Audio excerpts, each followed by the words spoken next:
We now take a look at lines 204 through 209, the playFirstMessage method.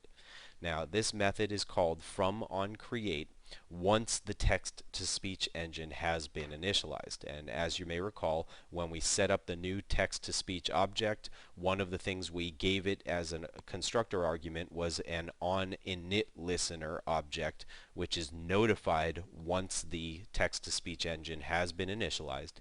Then in that event handler, we went ahead and did some additional configuration and then finally called playFirstMessage to speak the first message to the user. Now, as you can see here, we're using now the text-to-speech object and calling its speak method, which takes, in this case, 3 arguments. The first argument is the string that we want to speak, in our case audio messages sub-0, the first element of the audio messages string array.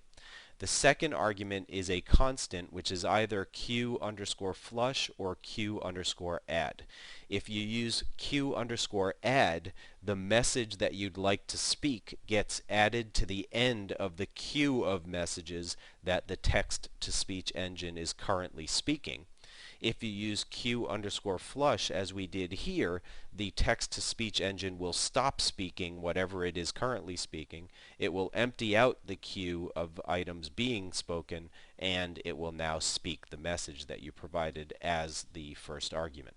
And then finally, we provide as the last argument the TTS params object that we set up earlier in this lesson. And remember that this object has embedded in it a key and a value that indicates that we want the onUtteranceCompleted listener to be invoked when we finish speaking a given message.